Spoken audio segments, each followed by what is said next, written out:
We have a special guest. It is so nice to have Meg Frampton on the phone. She is the sister of Dia Franklin, who is on The Voice, who's one of the 4 finalists. Meg, how are you doing today? I'm good, James. Thanks for having me. We're so glad to have you. Meg is part of megandia.com. You want to make sure and visit that website. I looked at it earlier. It's a great site. They've been singing together for about 10 years, and you've been hearing, of course, her sister Dia on the program The Voice on NBC, which you can see tonight, I believe, at 8 p.m. Central. It's been exciting. Meg, you live in Austin. You enjoy the town of Austin so far? Yeah, I really love it out here. It's we came to Austin a lot when we were touring. We played South by Southwest and got to visit it a little bit, and this is just where I ended up because I liked it so much. So, yeah, I love it out here.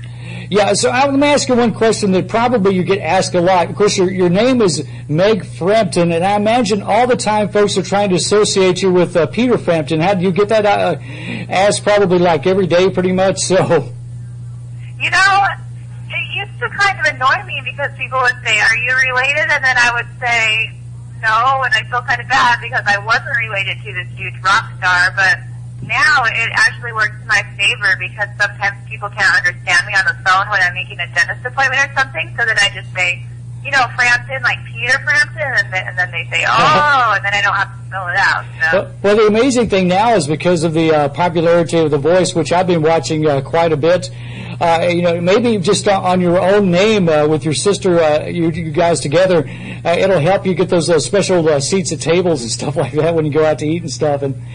I understand that you design jewelry. Can you tell us a little bit about that? Yeah.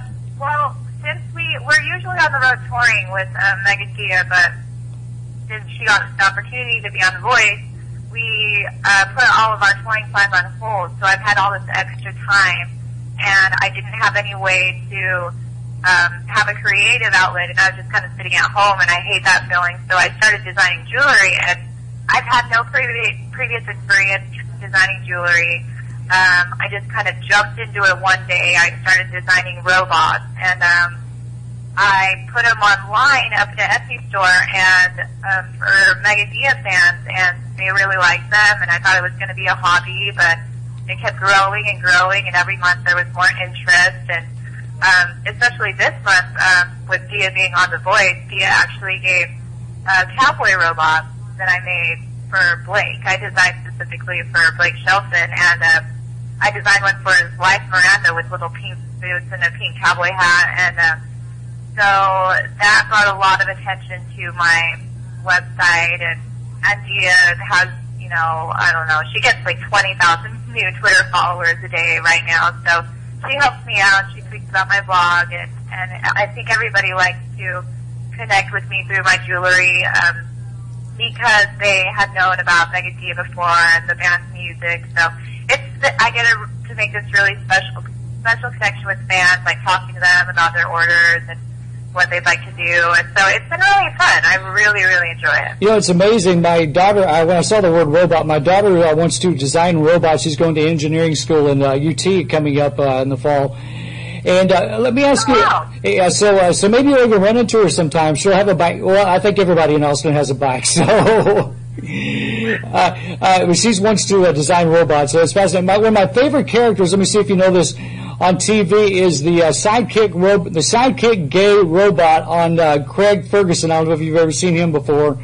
Late night. It's a hilarious robot character they have on there. So one thing I found out, and we have something, our executive producer, Jennifer Kim, is Korean, and we found out that you're part Korean also, something I didn't realize. And have you ever heard of a product called geem before? I think when I was talking to her, she said that it was seaweed. Yes, right? that's correct. Yes, it's a seaweed. I've always pronounced it Kim. It's when I saw it with the long elbows go like geem, I think, or something like that. And I probably do it in the American way, and I'm the Korean. So it's amazing how these different. It's become a very popular thing. We have a guy who does some of the engineering kind of stuff for us on the show, and he just fell in love with geem. He lives up in New Jersey, and it's become a kind of a favorite thing on the show here. So So I was curious about your robot thing. Where did the word Chandler come from for your robots?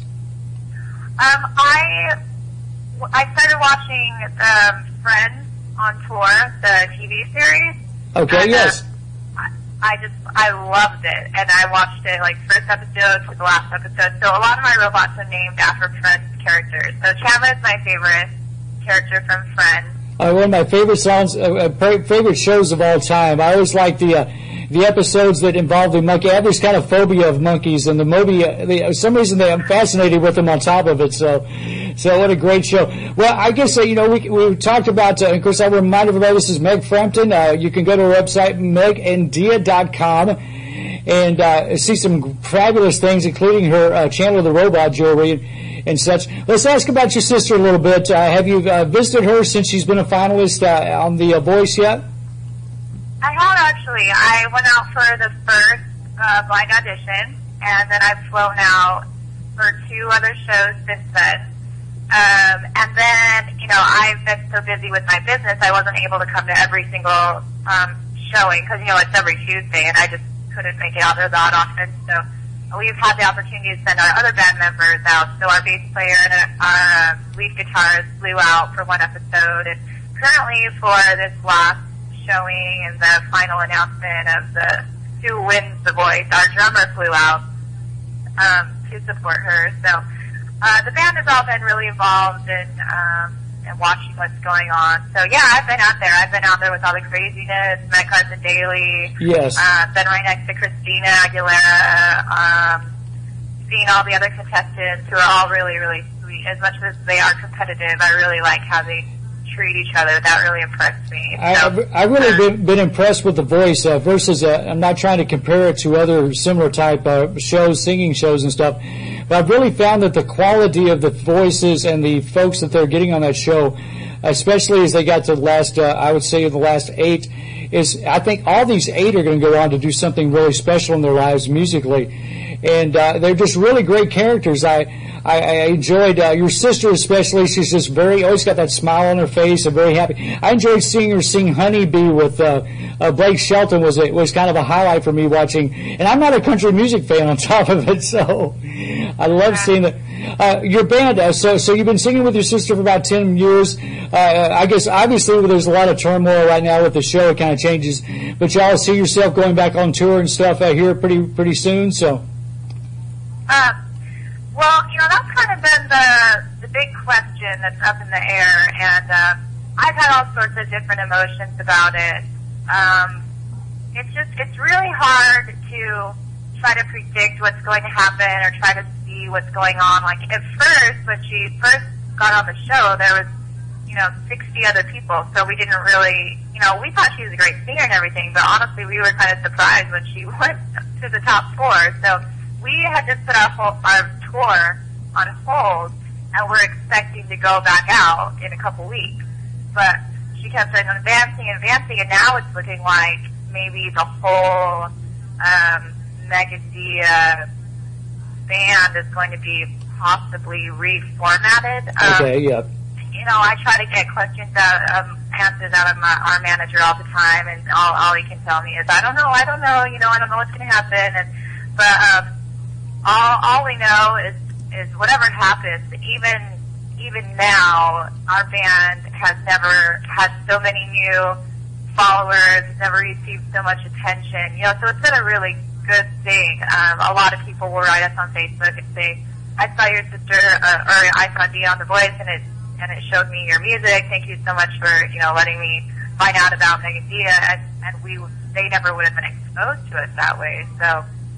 I guess we'll find out soon enough, since it's gonna be on tonight, and then we'll find out tomorrow. But regardless of whether she wins from the top 4 or not, she's already made it. Basically, that's what I texted her this morning. I was like, "Don't be nervous. You're already in the top 4. You really can't get any more, recognition or success from this, so there's really nothing to worry about." I was very impressed with the way that she handled the rehearsal for the song last week, and I think one of the hosts said it very well, that she knew what she was doing going into that rehearsal. It wasn't let's kind of do it. It was big. She had a clear vision for the song that she was doing, and it came out so well in her performance. So, well, Meg, we're coming to the end here. I want first I'll remind folks it's Meg Frampton, and it's megandia.com. We're so thankful I had to. So we'll close here. We're going to be playing the song Monster. We do a feature every day on the show that is we call it a three-peat, where we play three similar type songs. And we're going to start off with we're going to have basically a voice and Dia kind of three-peat today. And we want to dedicate this first song to you. It's your Monster song. Tell us about the song Monster before we play it here real fast. I wrote that song about a book called The East of Eden by John Steinbeck. That's one of my favorite books. And our whole first record, The Monster, came from something real. We wrote all those songs about books, basically. So that's one of the first songs we ever wrote. It was during our punk rock stage, and that's when we were trying to figure out who we were. So you can kind of see how the music has evolved if you listen to our latest record, Cocoon, and compare it to that record, Something Real. So. Well, this website is megadia.com. This is Meg Frampton. We're looking forward to watching The Voice tonight, and I'm looking forward to hearing your band play. And thank you so much for talking with us. We're going to start out three-peat today with a little Meg Dia. Meg, thank you so much. Have a great day, and we're all looking forward to the show tonight. Thank you so much. Thank you. You're very welcome.